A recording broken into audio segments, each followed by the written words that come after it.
Bonsoir à tous et merci de nous retrouver pour cette nouvelle édition de 24 heures Sénat. Et on commence par le rejet du projet de loi de financement de la sécurité sociale pour 2014. C'était aux alentours de 13h15. Le texte a été rejeté par 189 voix contre et 139 pour. La Haute Assemblée a voté contre la troisième partie du texte consacrée aux recettes. Du coup, elle n'a même pas abordé la partie dépenses. On en parle avec notre chroniqueuse Tam Tranui. Alors bonsoir Tam. Bonsoir Delphine. Alors, ce n'est pas bien une surprise, mais il est arrivé à l'issue d'un coup de théâtre, ce rejet. Racontez-nous ce qui s'est passé. Effectivement, coup de théâtre et psychodrame. Alors, peu avant midi, les sénateurs poursuivent l'examen du projet de loi de financement de la sécurité sociale pour 2014. Et comme à leur habitude depuis le début de la semaine, ils détricotent soigneusement le texte, amendement après amendement. On s'achemine vers le vote et vers un probable rejet final quand Marisol Touraine sort sa botte secrète. Alors, cette botte secrète, qu'est-ce que c'est? C'est qu'elle demande une seconde délibération. Un vote unique sur le texte, non pas amendé, non pas complètement bouleversé par les sénateurs, mais sur le texte du gouvernement, uniquement enrichi des amendements du rapporteur, donc un texte avec lequel le gouvernement est d'accord à 100%. Alors, pourquoi a-t-elle eu recours à cette procédure Pour éviter tout simplement l'affront de la réforme des retraites. C'était la semaine dernière. Tout le monde a voté contre, y compris les socialistes, parce que le texte avait été tellement bouleversé par les sénateurs qu'il ne ressemblait plus à rien. Impossible même pour les socialistes de voter pour, et le verdict donc a été très sévère. 346 contre, 0 pour. Alors qu'en votant sur un texte conforme aux souhaits du gouvernement, la ministre, au moins, s'assure du soutien des voix socialistes, des écologistes. Seulement avec cette seconde délibération, Marisol Touraine s'est assuré le courroux de toute une partie des sénateurs. Écoutez Chantal Joanneau, sénatrice UDI-UC de Paris. Ce procédé pour établir le texte tel que vous le souhaitez, je trouve, est absolument méprisant pour le Sénat. Il est méprisant pour l'ensemble des sénatrices et des sénateurs ici présents. Il est méprisant pour les administratrices et les administrateurs. Il est méprisant pour les collaborateurs qui ont travaillé sur ce texte pendant des heures, qui ont présenté des amendements. On a eu des discussions ici longues sur des amendements. Il y a eu des votes. Eh bien, tout simplement, vous allez vous asseoir dessus, vous allez les ignorer. Merci Tam pour ces explications. Alors on a vu ambiance bien tendue dans l'hémicycle. Les sénateurs furieux ont néanmoins dû se plier à la requête du gouvernement et ils ont procédé à une seconde délibération. C'est ce que vous allez voir tout de suite. Madame le ministre, mes chers collègues, la séance est reprise. En application de l'article 44 alinéa 3 de la Constitution, le gouvernement demande au Sénat de se prononcer par un seul vote sur les amendements qu'il présente et les articles soumis à la seconde délibération, ainsi que sur l'ensemble de la troisième partie du projet de loi de financement de la sécurité sociale pour 2014. Nous passons donc tout d'abord à la seconde délibération. Conformément à l'article 42 alinéa 7 du règlement, nous procéderons de la manière suivante. Je demanderai au gouvernement de présenter ces amendements. Je demanderai ensuite l'avis de la commission des affaires sociales et le vote sera réservé sur chaque amendement et sur chaque article soumis à seconde délibération. Madame la ministre, vous avez la parole. Oui, Monsieur le Président, le gouvernement a souhaité rétablir plusieurs articles dont j'ai dressé la liste avant l'interruption. Plusieurs articles de la troisième partie de ce projet de loi de financement de la sécurité sociale pour 2014. Articles qui avaient été soit supprimés par le Sénat, soit substantiellement modifiés, tandis que d'autres articles avaient été créés. Alors certains d'entre vous, et surtout vous, Madame la sénatrice Joanneau, avaient parlé de mépris. Il n'y a au contraire qu'une volonté de transparence, de clarté démocratique. Il est fort probable, et je ne peux que le regretter, mais il est fort probable, sans vouloir anticiper sur le vote qui va intervenir dans un instant, que le texte du gouvernement sera rejeté. En tout état de cause, donc, les amendements qui résultent de vos débats, de nos débats, ne seront pas retenus et c'est l'Assemblée nationale qui va reprendre le travail. Ce qui serait méprisant, c'est de vouloir faire procéder à un vote qui ne corresponde pas à la réalité de cet hémicycle.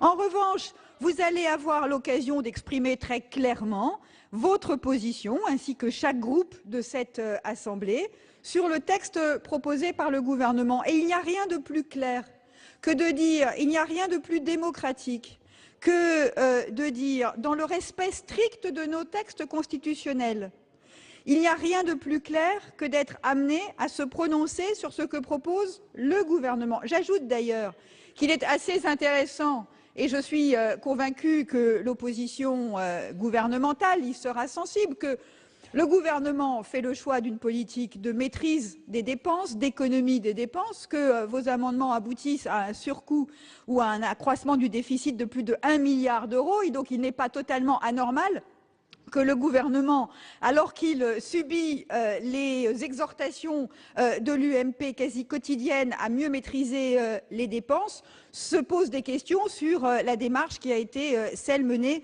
dans le cadre de ces débats. En tout cas, nous avons la volonté de présenter un texte qui, dans ses parties financières, nous permettent de ramener le déficit à un niveau inférieur à 13 milliards d'euros en 2014. Je veux rappeler que nous avons trouvé les comptes de la sécurité sociale dans une situation de profond déficit avec 21 milliards d'euros de déficit. Nous proposons de le ramener en dessous de 13 milliards, ce que vous contestez, puisque le résultat de vos amendements, c'est que tout simplement nous n'atteindrons pas ces objectifs. Et donc, plutôt que de nous donner des leçons sur le déficit, vous feriez mieux de mettre en œuvre des politiques qui nous permettent, par vos amendements, qui nous permettent d'aller dans ce même sens. La volonté du gouvernement, c'est de maîtriser les comptes sans en faire peser la charge ou sans faire peser la charge de cette maîtrise sur les épaules des assurés, puisqu'il n'y a ni des remboursements ni nouvelles franchises dans ce texte. Nous proposons au contraire des droits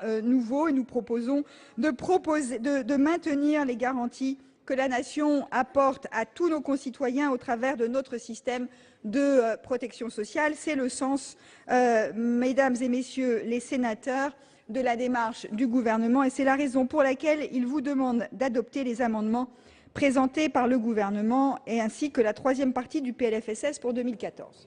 Merci Madame la Ministre. Quel est l'avis de la Commission, Monsieur le rapporteur général? Monsieur le Président, Madame la Ministre, mes chers collègues, la Commission des affaires sociales, à la majorité, a donné un avis défavorable à l'adoption de ces amendements. Merci. Oui. Le vote est réservé. Je vais donner la parole à nous.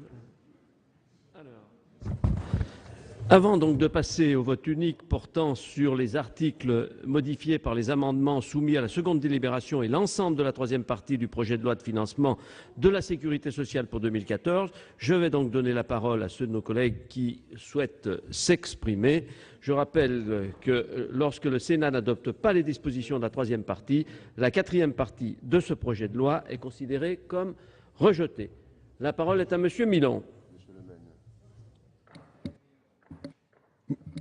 Oui, merci Monsieur le Président. Madame la Ministre, mes chers collègues, je vais dans un premier temps redire un petit peu ce qui a été dit tout à l'heure à la fin de la séance et d'une manière un peu houleuse. Madame la Ministre, une demande de seconde délibération, c'est déjà intervenu et ça intervient habituellement dans 3 circonstances. La première, c'est que soit le gouvernement souhaite défaire, grâce à la majorité des absents, ce que la majorité des présents a adopté. Et ça concerne généralement 1 ou 2 articles. Soit le gouvernement veut revenir sur une disposition qu'il estime n'avoir pas suffisamment expliquée, et ça concerne généralement une disposition. Soit enfin, il s'agit de rectifier des tableaux afin de tenir compte des mesures adoptées, et ça, à la rigueur, c'est particulièrement admissible. Donc c'est vraiment arrivé avec le gouvernement précédent dans des cas spécifiques et pour des cas extrêmement restreints.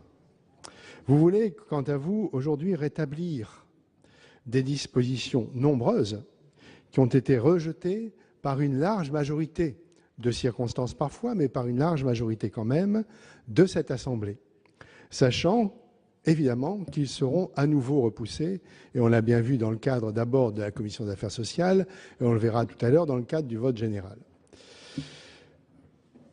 Nous n'avons évidemment, Madame la Ministre, pas changé d'avis sur toutes ces mesures. Nous sommes évidemment toujours opposés. Et je crois que si vous mettez cela en place, c'est pour permettre aux sénateurs de votre majorité de pouvoir voter un texte plutôt que d'être obligés de voter contre un texte qui a été modifié par l'Assemblée du Sénat. Et je dois dire ici que cette position nous surprend et nous peine quelque part, mais je peux la comprendre à la rigueur, puisqu'il ne restait en fait, et excusez ce mauvais jeu de mots, que 15% du texte. Je voudrais maintenant revenir sur les positions par rapport aux mesures que vous avez proposées.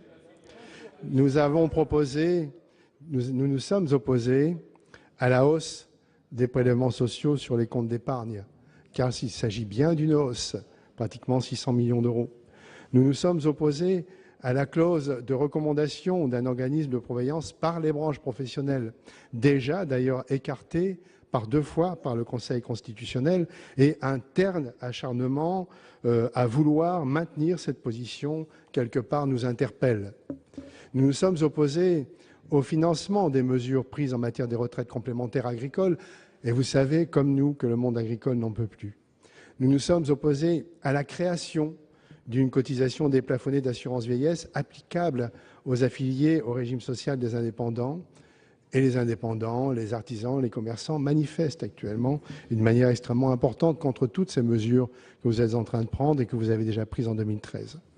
Nous nous sommes opposés à la création d'une 3e tranche de la taxe sur le chiffre d'affaires de la vente en gros, à la majoration du taux de la taxe spéciale sur les conventions d'assurance applicable aux contrats complémentaires santé dits non responsables, au mode de calcul des cotisations dues par les travailleurs indépendants.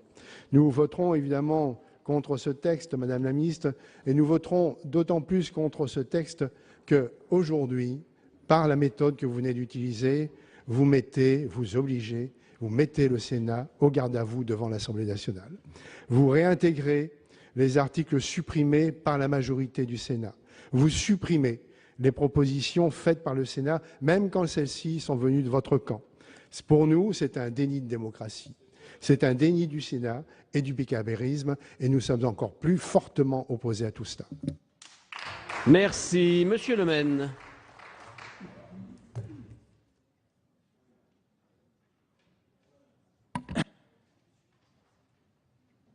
Monsieur le Président, Madame la Ministre, comme je le soulignais en commission des affaires sociales, beaucoup de nos collègues ont, à propos de ce PLFSS, généreusement labouré le champ des regrets. Il est donc bon de rappeler quelques éléments du contexte dans lequel s'inscrit ce PLFSS pour nous ramener un peu sur terre. Il y a un an, la loi de finances rectificative d'août 2012 et la loi de financement de la sécurité sociale pour 2013 répondaient à l'urgence. Endiguer la dérive des déficits qui menaçaient la pérennité même du système de protection sociale. Depuis, le gouvernement a réussi à atténuer le déficit dans le contexte que nous connaissons tous. Il faut saluer l'exercice. Après un déficit moindre que prévu cette année, il devrait atteindre 16 milliards à la fin de l'année.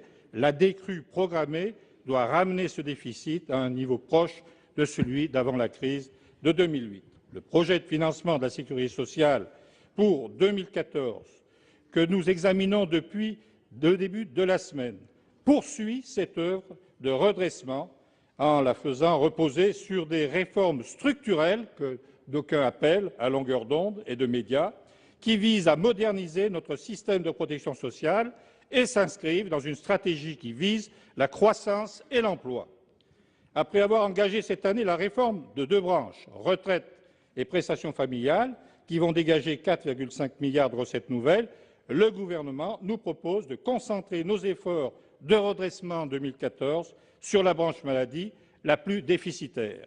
Ces comptes sont en effet fortement dégradés, avec un déficit cette année qui devrait avoisiner les 7,7 milliards, on l'a déjà dit tout au cours de ces journées, soit 57% du déficit du régime général contre 44% en 2012, d'où l'effort conséquent engagé en direction de cette branche.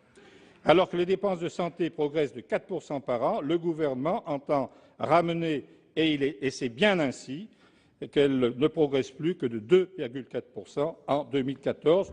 L'objectif est ambitieux et j'ajouterais courageux. Ce PLFSS ne peut être lu qu'en cohérence avec les réformes parallèlement menées ou à venir. La poursuite de l'objectif d'équité fiscale dans le cadre du projet de loi de finances pour 2014, l'avenir et la justice de notre système des retraites dans le cadre de la réforme engagée, la réforme de la politique familiale, la réforme de la prévention et de la prise en charge de la perte d'autonomie à venir, ainsi que la loi de santé publique, ce projet engageant le déploiement de la stratégie nationale de santé qui préfigure la future loi de santé publique. Les objectifs affichés sont clairs et je crois qu'il est bon de les rappeler aussi. Après avoir abaissé le déficit de 17,8 milliards en 2012, puis à 16,1 milliards en 2013, l'objectif est de ramener ce déficit prévisionnel en 2014 à 12,8 après des mesures de redressement. Mais je le rappelle, comme je l'ai déjà dit en commission des affaires sociales, qu'on ne peut construire une politique active de solidarité durablement à crédit. Ainsi, au-delà des mesures figurant dans le PLFSS, le gouvernement va poursuivre avec les partenaires sociaux la réflexion sur le financement de l'ensemble de la sécurité sociale. Ainsi, grâce à l'ensemble des réformes visant toutes les branches de la sécurité sociale et à une réforme du financement sur le quinquennat, la réduction des déficits devrait se poursuivre avec des comptes du régime général qui frôleraient l'équilibre en 2017. La démarche est cohérente, la démarche est organisée, la démarche est progressive. Pour la première fois, elle s'attaque à des réformes de structure jamais osées auparavant, notamment par ceux qui nous critiquent avec véhémence, voire pour certains avec outrance aujourd'hui. Cette démarche porte l'espoir d'une amélioration durable de notre système de protection sociale. C'est pourquoi le groupe socialiste soutiendra avec conviction et sans état d'âme ce PLFSS ambitieux et courageux et votera les amendements déposés par le gouvernement. Merci. Madame Cohen. Monsieur le Président, Madame la Ministre, je crois que ça a été tout à fait exprimé clairement par Dominique Vatrin avant la suspension de notre séance. Le groupe CRC est particulièrement triste et en colère aussi de ce qui se passe dans l'hémicycle. Et nous le regrettons vivement. Nous assistons à un moment grave, dans une situation critique politique, où je crois que chacune et chacun, quel que soit le banc dans lequel il se trouve, rencontre aujourd'hui des Françaises et des Français qui sont particulièrement heurtés par les choix qui sont faits par le gouvernement qui a été élu il y a 18 mois. Parce que moi, je n'ai pas envie d'avoir un débat dans cet hémicycle pour savoir si la procédure elle avait été adoptée déjà par le passé ou non. Le groupe CRC a toujours eu la même position, c'est-à-dire s'est toujours révolté contre le déni de démocratie et contre le fait que le Parlement, que ce soit l'Assemblée nationale ou que ce soit le Sénat, soit privé de ses droits. Or, nous assistons à ce phénomène aujourd'hui, alors que nous avions eu des débats, certes, qui pouvaient être parfois houleux, mais des débats respectueux, où, pour ce qui nous concerne au niveau de notre groupe, nous avons tenté d'apporter des solutions différentes effectivement de celles qui étaient proposées par le gouvernement, mais parce que nous pensons que dans ce pays, il y a une majorité, et dans cette Assemblée, il y a une majorité de gauche qui peut prendre des mesures de justice sociale, qui peut prendre d'autres chemins que ceux qui sont empruntés, et que nous ne sommes pas, nous, obsédés. Je sais que ça ne plaît pas à tout le monde, mais c'est bien de le dire et d'affirmer sa position, chacun ayant les mêmes droits ici. Nous ne sommes pas obsédés par le fait d'avoir une maîtrise des dépenses et des comptes, quand cette maîtrise se fait au détriment des besoins humains. Or, avec ce nouveau PLFSS, c'est ce chemin-là qui est emprunté. C'est pourquoi les propositions que nous avons faites, ce sont des propositions alternatives, et des propositions alternatives qui sont des propositions de gauche, pour une vraie politique de gauche. Et la responsabilité, la situation dans laquelle nous sommes aujourd'hui, nous ne considérons pas que ce sont les sénatrices et les sénateurs qui en portent la responsabilité. Que le gouvernement ait recours à ce déni de démocratie, je dirais même à cette mascarade personnellement, pour essayer d'échapper à la situation qui a eu lieu suite à la réforme des retraites, je trouve que c'est grave, ça a été dit, et je trouve qu'il y avait d'autres issues. on aurait tout à fait pu, et on pouvait le comprendre, continuer à travailler et à aller jusqu'au bout du débat et faire que le groupe socialiste refuse de participer au vote. C'était une possibilité. Et ça ne déniait pas les 3 jours de débat que nous avons eus dans cet hémicycle. Qu'est-ce que ça veut dire? Ça veut dire que finalement, nous avons le droit au Sénat de parler, nous avons le droit de faire des propositions, mais à partir du moment où on est d'accord avec ce que propose le gouvernement. Si on n'est pas d'accord, si ça remet profondément en cause les choix qui sont faits, alors il faut qu'on se taise d'une façon ou d'une autre. Nos amendements que nous avons essayé de porter, jusqu'au bout, que ce soit au niveau de notre commission des affaires sociales. Et je remercie la présidente de la commission des affaires sociales qui crée des conditions dans un environnement difficile pour que nous puissions dialoguer et que nous puissions construire. Mais à aucun moment, il y a des gestes d'ouverture pour qu'il y ait une vraie coélaboration. Alors, ça n'est pas admissible aujourd'hui que d'entendre, eh bien, c'est pas grave, et puis finalement, c'est une bonne chose, le débat il a eu lieu, circulé, il n'y a plus rien à voir, et l'Assemblée nationale va continuer à travailler. Eh bien non, ça n'est pas admissible. Donc ça n'est pas admissible d'un point de vue démocratique au sein de l'hémicycle. Ne soyons pas étonnés que les Françaises et les Français soient de plus en plus atterrés par ce qui se passe et s'éloignent de cette façon de faire de la politique. Et donc, je crois qu'il faut vraiment se ressaisir. Il y a d'autres possibilités de travailler ensemble. Il y a une autre politique de gauche à promouvoir. Je n'ai pas le temps, malheureusement, de décliner toutes les possibilités des amendements. J'aurai d'autres occasions, Monsieur Le Maine, il n'y a pas de souci, et je les prendrai. Ceci étant dit, on ne peut pas dire que tout se passe bien et que finalement on a fait attention aux comptes de la sécurité sociale en préservant effectivement les usagers quand on a demandé, suite à un Ondam ridicule, historiquement bas, comme le dit un ministre, Monsieur Cazeneuve, 440 millions encore demandés d'efforts aux hôpitaux. Eh bien, quand on voit la situation des hôpitaux partout, sur tout le territoire, on ne peut être que catastrophé par ces choix-là. Merci, madame. Madame Archambault.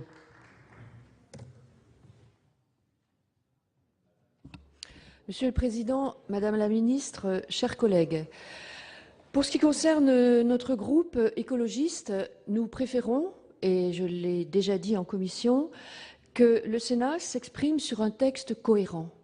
Or, le texte qui sort des débats à ce stade va dans tous les sens et l'effet dévastateur dans l'opinion publique du vote sur la loi retraite, qui n'a pas du tout été compris, nous incite à proposer ce vote cohérent. C'est la première chose que je voulais dire. Ensuite, puisque c'est un vote bloqué, nous voterons aussi parce que nous souhaitons que, compte tenu des procédures et du règlement, la 4e partie de ce PLFSS puisse être débattue au Sénat.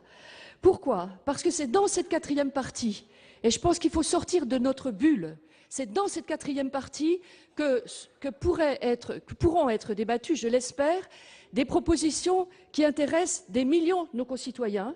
C'est toute la politique de santé. Les dépenses, c'est toute la politique de santé qu'on peut quand même débattre une fois par an dans cet hémicycle, me semble-t-il.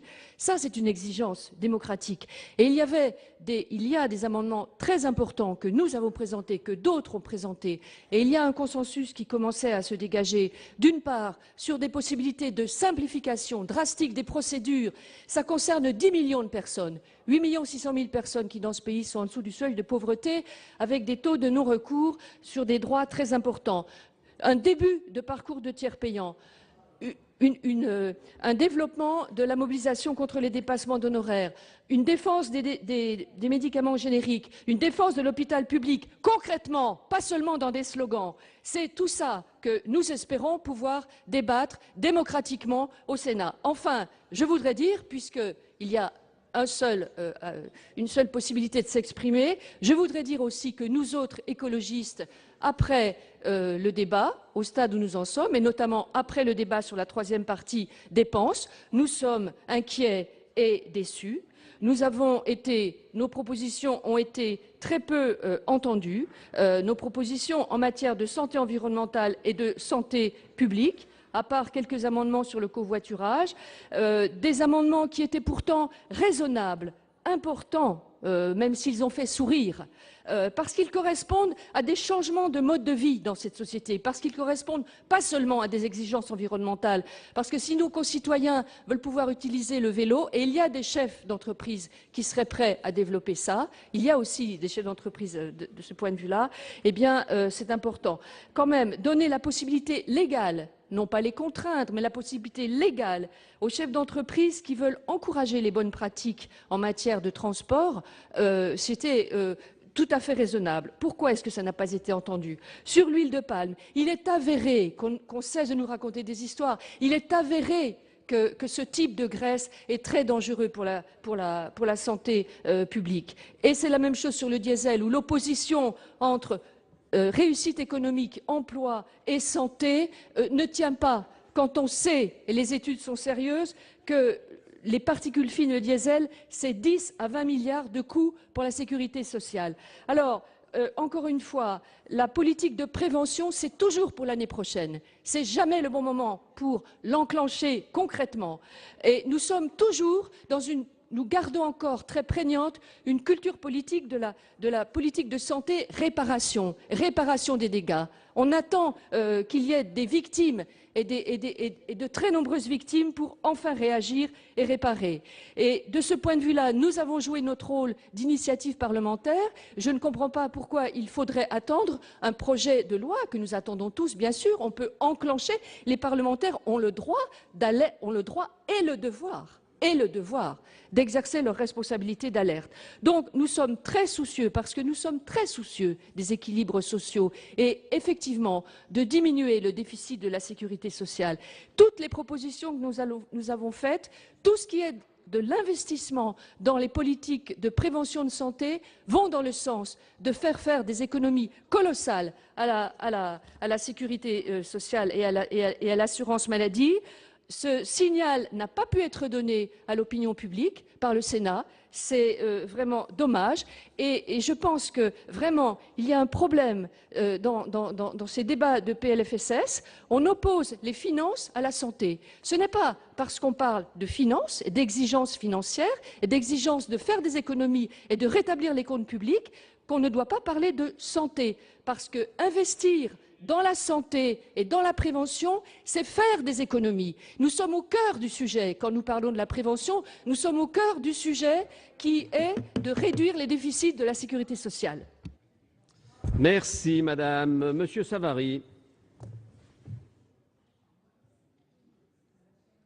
Oui, merci, Monsieur le Président, pour souligner également ma déception par rapport à cette procédure où nous avons travaillé au sein de la Commission des affaires sociales de longs moments. Nous avons travaillé jour et nuit depuis cette semaine de longs moments également pour arriver à faire des propositions, des modifications qui certes ne sont pas acceptables sur l'ensemble de ces bancs, mais qui contribuaient à une volonté de maîtriser les dépenses et d'être attentif à la santé de nos concitoyens, mais également être attentif à la partie médico-sociale.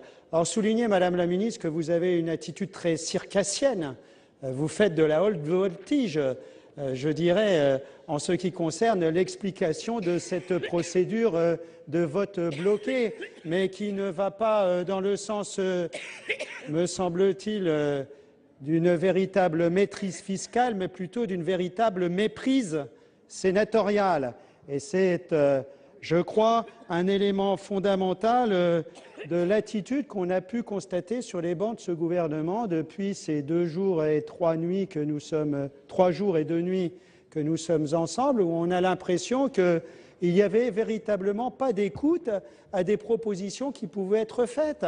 Que l'on ait des débats critiques parfois, c'est tout à fait justifié, mais à travers cela, il y avait des amendements qui étaient tout à fait intéressants. En tout cas, les amendements qui ont pu aboutir jusqu'à notre hémicycle, puisque un certain nombre d'amendements ont reçu une irrecevabilité sociale ou une irrecevabilité financière contestable, puisque certains étaient présentés de façon identique l'an dernier, ils étaient acceptés, présentés aujourd'hui, ils sont irrecevables. Donc je crois qu'il faudra qu'on travaille également là-dessus. En tout cas, c'est la raison pour laquelle nous confirmons notre vote, quelles que soient les tergiversations que vous nous avez présentées. Merci. Madame Dini. Merci, Monsieur le Président. Madame la Ministre, je ne vais pas revenir sur le scandale du vote bloqué. Madame Joanneau s'est exprimée pour notre groupe et nous partageons aussi l'indignation des collègues de nos autres groupes. Je vais par contre donner notre avis sur cette troisième partie. Vous ne serez pas étonné que nous soyons totalement hostiles à ce volet recettes. L'ensemble des dispositions qu'il propose nous semble insupportable, en particulier d'abord pour nos concitoyens. Je vais reprendre quelques-unes des dispositions que vous avez proposées. Taxation des produits de placement, élargissement de l'assiette des revenus agricoles, déplafonnement partiel des cotisations vieillesse des artisans et commerçants, création d'une contribution sur les boissons énergisantes, majoration de la taxe spéciale sur les conventions d'assurance. Ce PLFSS poursuit la logique de la fuite en avant fiscale, pas de pause fiscale en matière sociale, plus de 4 milliards de taxes, prélèvements et impôts nouveaux. Des recettes aussi problématiques quant à leur nature même. On ne comprend pas le détournement des réserves du Fonds pour l'emploi hospitalier au profit de la CNRACL. Dans le palmarès des recettes problématiques, la taxation des produits de placement refondue par l'article 8, même réduit au seul contrat d'assurance vie multisupport, figure évidemment en bonne place. Et surtout, nous ne pouvons absolument pas accepter la prorogation de la confiscation de la CASA. La CASA a été créée pour financer la dépendance. En l'absence de réforme de la dépendance, son produit est indirectement fléché sur le FSV et c'est totalement incompréhensible. En effet, elle devrait servir au minimum à compenser le coût de l'APA aux départements qui ont de plus en plus de mal à en assumer la charge. L'importance des recettes de transfert est aussi un signal très inquiétant. Via le PLF, vous transférez 3 milliards de recettes de l'État par l'affectation à la sécurité sociale d'une fraction supplémentaire de TVA, dont seulement 2 milliards de recettes nouvelles, puisque le dernier milliard compense la baisse de la cotisation au titre de la branche famille, décidée en compensation de l'augmentation de la cotisation retraite. C'est considérable et c'est surtout un tel mélange des genres que nous n'y comprenons plus rien. Cela témoigne en tout cas d'une absence de vision globale inquiétante et d'un refus de s'engager sur la voie d'une réforme structurelle cohérente du financement de la protection sociale. Nous ne pouvons pas non plus accepter le rétablissement de la clause de désignation, alors qu'elle a été censurée par le Conseil constitutionnel. Voici que le gouvernement l'a réintroduit au détour d'un amendement de PLFSS en article additionnel, histoire de faire l'économie d'une étude d'impact. Les mêmes causes produisant les mêmes effets, nous ne voyons pas en vertu de quel miracle l'article ne serait pas de nouveau censuré par le Conseil constitutionnel comme portant atteinte à la liberté d'entreprendre et à la liberté contractuelle. J'aurais encore beaucoup de choses à ajouter et il y en aurait eu certainement beaucoup sur le volet dépenses, mais et bien évidemment, pour déjà les raisons que je viens d'indiquer en ce qui concerne les recettes, le groupe UDI-UC ne votera pas la troisième partie du PLFSS consacrée à ces recettes. Merci, madame. Madame Meunier. Madame la ministre, chers collègues, j'ai l'impression, comme beaucoup d'autres ici, que nous sommes en train de revivre ce que nous avons vécu lors du débat sur les retraites. Et là, il n'est pas acceptable, il n'est pas imaginable que le Sénat rejette la partie recettes de ce projet de loi qui pose les fondations du redressement des comptes sociaux. Il faut en effet que chacun prenne ses responsabilités, dites-vous. Et nous allons les prendre en ramenant en 2014 le déficit en deçà de 13 milliards d'euros. Nous soutenons le gouvernement qui, depuis un an, redouble d'efforts pour préserver un haut niveau de protection sociale pour l'ensemble de nos concitoyennes et nos concitoyens. Nous savons que la situation n'est pas facile, mais nous ne voulons pas succomber à l'idée selon laquelle, en période de crise, il faudrait sacrifier nos droits sociaux et renoncer à notre modèle. Nous sommes déterminés à faire et déterminés à construire. Regardez le chemin parcouru en quelques mois. Il n'est pas mauvais d'avoir de la mémoire. Souvenez-vous de la situation que nous avons trouvée en regard des leçons que vous nous avez données ici, dans cet hémicycle, tout au long de ces débats. Vous oubliez de rappeler qu'entre 2002 et 2012, vous n'avez pas été capable, lorsque vous étiez au gouvernement et que la situation économique était un peu meilleure, de réduire les déficits tout en multipliant une série de franchises. Vous avez au contraire laissé déraper le déficit de la sécurité sociale et vous prétendez ici nous donner des leçons et ne pas voter un texte qui, justement, réduit le déficit. La partie recettes que nous venons d'examiner propose des réformes structurelles dans un cadre respectueux de l'équilibre indispensable entre les différents composants. Il renforce l'égal et juste accès aux soins en préfigurant la médecine du futur. Il donne un souffle nouveau pour réorganiser et améliorer la prise en charge de nos concitoyens et nos concitoyennes qui sont, faut-il le rappeler, au cœur du système. L'examen de ce projet de finances de sécurité sociale est l'un des moments les plus importants de la vie démocratique et l'on donne sens au mot responsabilité. La responsabilité, mes chers collègues, c'est de ne pas transmettre nos dettes aux générations futures. C'est le moment où nos convictions politiques prennent corps. Les nôtres sont à gauche pour le progrès et la justice. C'est pour toutes ces raisons que nous voterons la partie recettes de ce projet. Monsieur Caffey. Monsieur Caffey, vous aviez demandé la parole? Monsieur le Président, peut-être sommes-nous à un moment de vérité politique.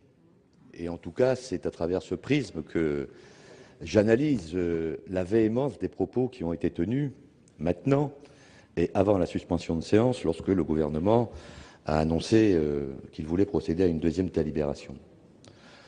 Pour ma part, je n'ai pas le sentiment d'être méprisé par le gouvernement.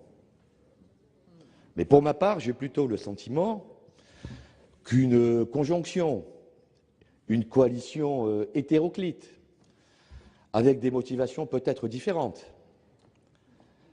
cherche à faire échec au gouvernement de manière systématique. C'était le cas sur la réforme des retraites. Et qu'avons-nous observé sur la réforme des retraites? Pas un détricotage du texte, une succession, une vague d'amendements de suppression qui visait à vider la réforme des retraites de tout son contenu. Tout. Qu'observons-nous aujourd'hui dans la discussion sur les recettes de ce PLFSS?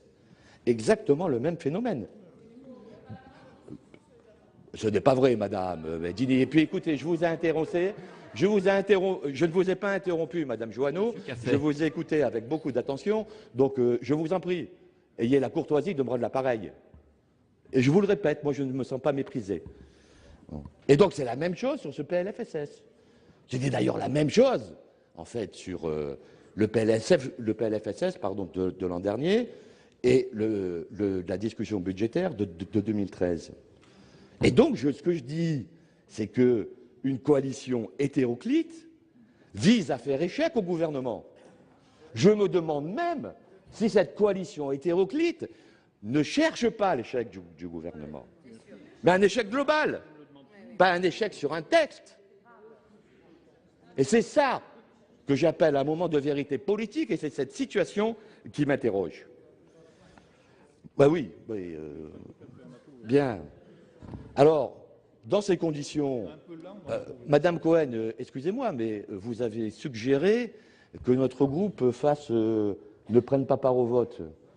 Bon, excusez-moi, mais jusqu'à preuve du contraire, mon groupe est tout à fait libre de déterminer comment il vote, et notamment les textes du gouvernement.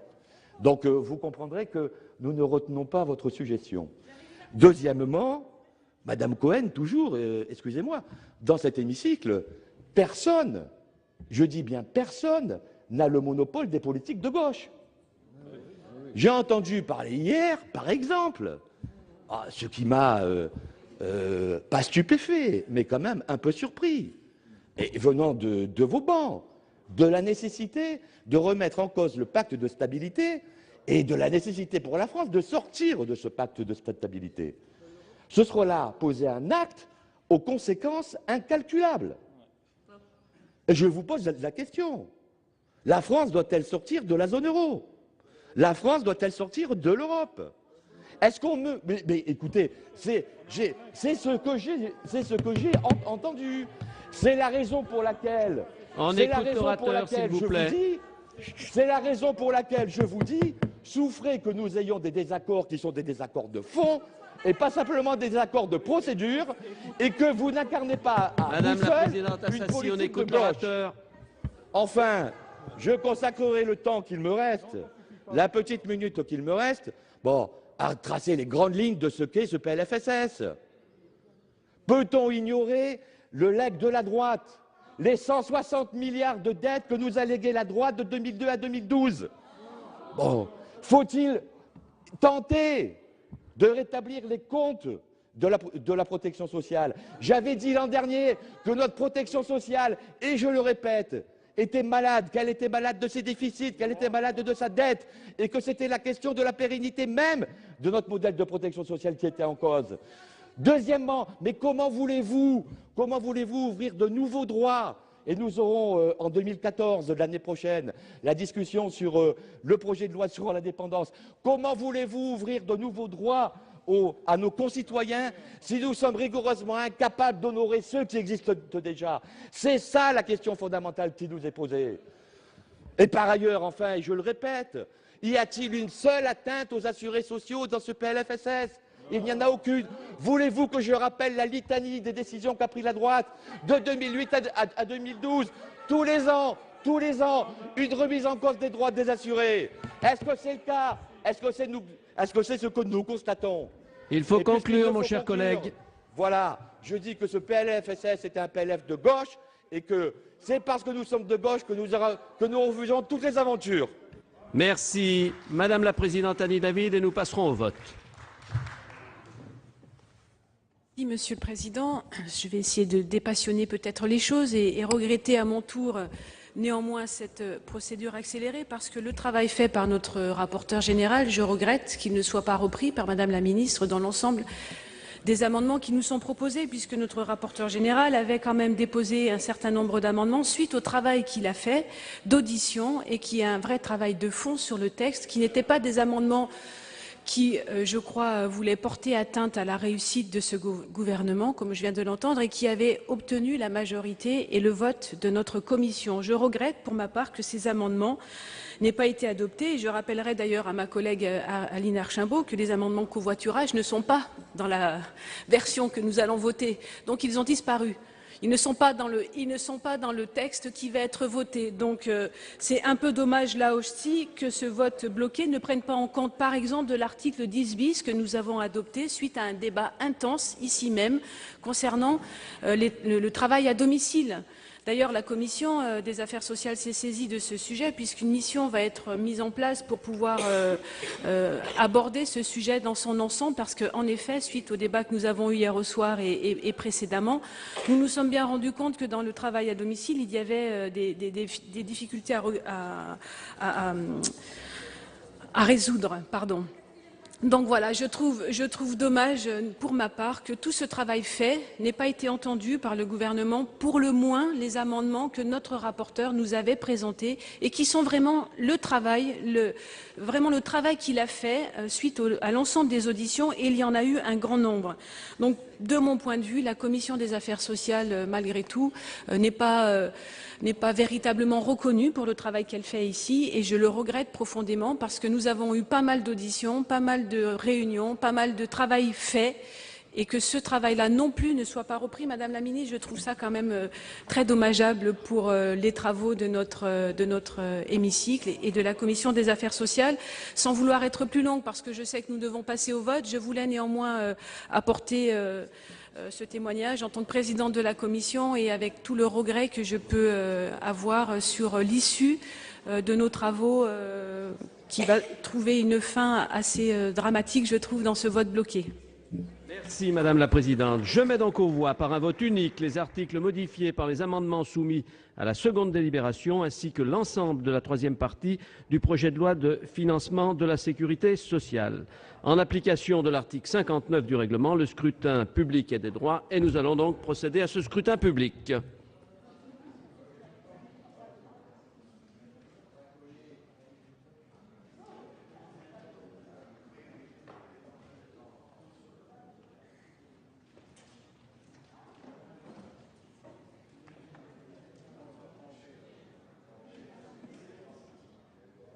Le scrutin est ouvert.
Plus personne ne demande à voter. Le scrutin est clos et nous allons procéder au dépouillement.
Résultat donc du scrutin 59, nombre de votants 346, nombre de suffrages exprimés 328, pour l'adoption 139, contre 189. La troisième partie du projet de loi de financement de la sécurité sociale pour 2014 n'ayant pas été adoptée, la quatrième partie de ce projet de loi est donc considérée comme rejetée. En conséquence, je vais mettre aux voix l'ensemble du projet de loi de financement de la sécurité sociale pour 2014 et nous allons procéder donc au scrutin public qui est aussi de droit.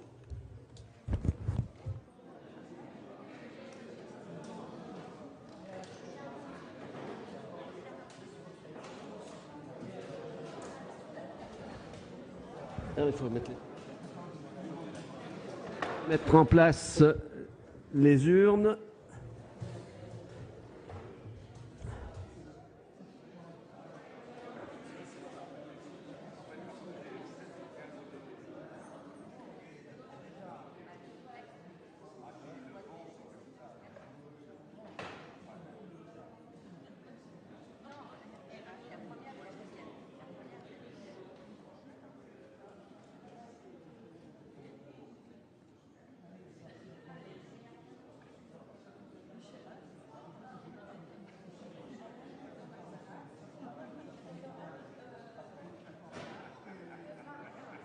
Le scrutin est ouvert.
On demande à voter. Le scrutin est clos et nous allons donc procéder à son dépouillement.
Madame la ministre, mes chers collègues, je donne lecture donc du scrutin numéro 60 sur l'ensemble du projet de loi de financement de la sécurité sociale pour 2014. Nombre de votants 346, nombre de suffrages exprimés 328, pour l'adoption 139, contre 189. Le Sénat n'a pas adopté le projet de loi de financement de la sécurité sociale pour 2014. Madame la ministre, vous avez la parole.